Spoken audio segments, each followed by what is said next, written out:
Halo semuanya, yang terhormat Pak Dani dan teman-teman yang dikasih Tuhan. Pada kesempatan ini kami dari kelompok 6 akan membahas tentang agama menurut buku Religiositas Agama dan Spiritualitas karya AM. Nah, di sini kami akan menjelaskan berbagai aspek dalam keagamaan serta berbagai macam dampaknya. Sebelum masuk ke pembahasan, kami akan memperkenalkan diri terlebih dahulu. Saya Benediktus Alejandro Narendra Septiaji. Saya Catherine Angelica. Saya Alziar Lodadium Bungalewar. Saya Mariana Vena Indarosari. Saya Oktario Pradana Kurnia Murti. Saya Antonius Suprayogi. Saya Karolus Borromeus Kisawan Nagbisa Putra. Saya Amarilis Kalisatriawan. Saya Jonaditya Gunawan.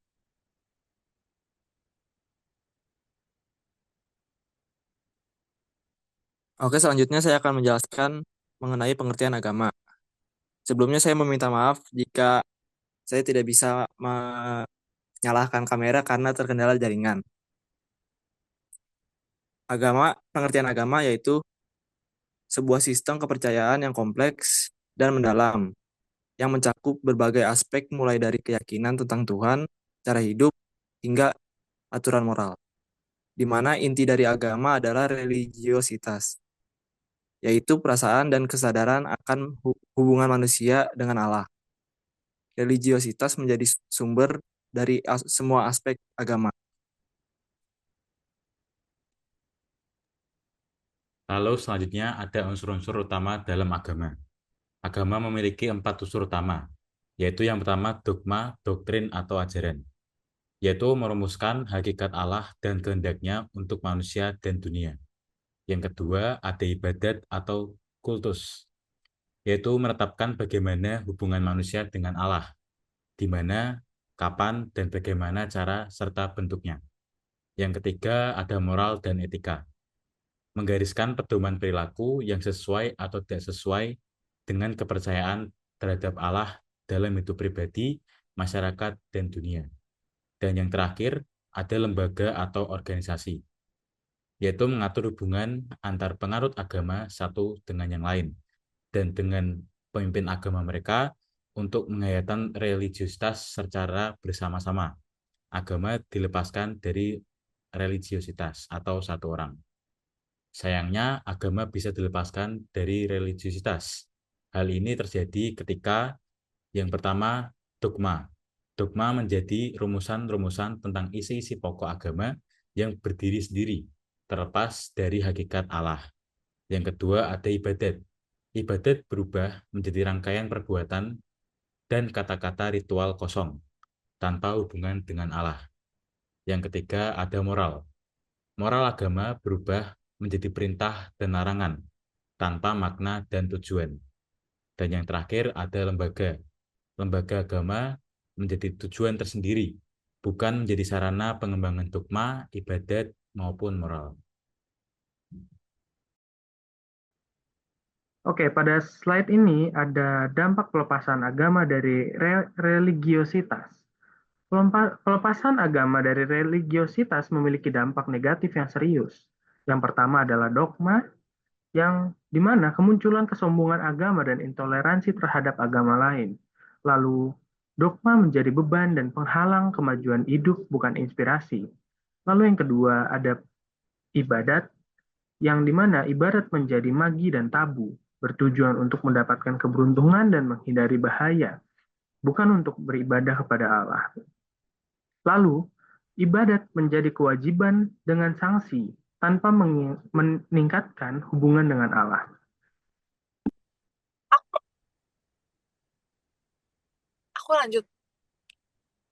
Iya, oke. Selanjutnya ada moral. Moral agama menjadi peraturan dengan dengan ganjaran dan hukuman, tanpa menghormati Allah dan kehendaknya. Orang beragama menjadi legalitis, hanya melakukan hal-hal yang diperintahkan dan menghindar dari yang dilarang. Dan ada lembaga. Lembaga agama menjadi organisasi biasa, sibuk dengan simbol dan aksesori agama, tanpa substansi penghayatan agama. Lembaga agama digunakan sebagai alat untuk show of force. Kemudian pandang dampak negatif bagi individu dan masyarakat. Pelepasan agama dari religiositas berdampak buruk bagi individu dan masyarakat. Agama menjadi beban, bukan inspirasi, karena kita hanya menjalankan ritual tanpa memahami maknanya. Dogma agama bisa memicu kesombongan dan intoleransi, serta menghalangi kemajuan hidup karena terjebak dalam aturan yang kaku. Kemudian pandangan dampak pada ibadat, moral, dan lembaga. Dampak pelepasan agama dari religiositas tidak hanya pada dogma, tetapi juga pada ibadat, moral, dan lembaga. Ibadat berubah menjadi ritual magis, moral menjadi peraturan, dan lembaga menjadi organisasi tanpa substansi. Agama kehilangan makna dan menjadi sumber kekuatan bagi manusia.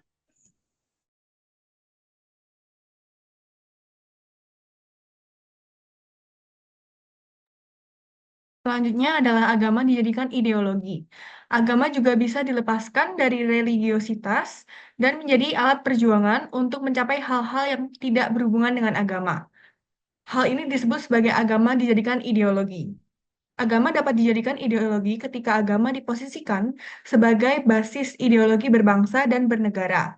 Ideologi keagamaan dapat didefinisikan sebagai gagasan yang mengacu pada perangkat keagamaan dan sekuler. Yang kedua, agama dapat dijadikan ideologi dalam berbagai bentuk, seperti fundamentalisme keagamaan. Agama dijadikan basis ideologi, pusat pemerintahan, dan pemimpin tertinggi negara haruslah seorang petinggi agama. Agama sebagai ideologi kekerasan, agama dijadikan substansi kekerasan yang dilakukannya, seperti pengeboman dengan cara bunuh diri. Yang keempat, agama dapat menjadi ideologi dunia, muncul bersamaan dengan munculnya ideologi-ideologi dunia yang sekuler. Dampak agama dijadikan ideologi, dampak negatif dari agama dijadikan ideologi. Yang pertama ialah agama kehilangan daya manfaatnya di dalam masyarakat dan tidak mampu menjadi inspirasi dan menjadi pendorong untuk kebaikan dan kesejahteraan. Yang terakhir, penganut agama menjadi fanatik dan intoleran terhadap kelompok lain.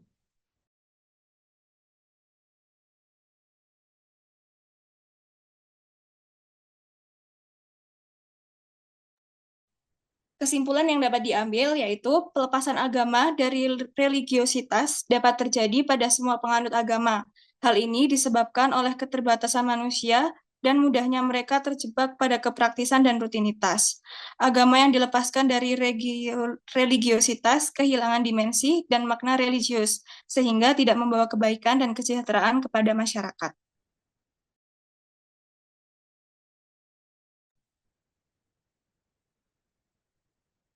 Melalui presentasi ini, kita telah menjelajahi beberapa aspek penting dalam ajaran Katolik. Semoga pemahaman kita tentang iman Katolik semakin dalam dan dapat menjadi inspirasi bagi kita dalam menjalani kehidupan sehari-hari. Dalam ajaran Katolik mengajarkan kita untuk hidup dalam kasih dan pengabdian kepada Tuhan dan sesama. Semoga kita semua dapat menjadi teladan bagi orang-orang lain dalam mengamalkan nilai-nilai luhur tersebut. Sekian dari presentasi dari kelompok kami. Kami ucapkan terima kasih atas waktu dan perhatiannya. Terima kasih.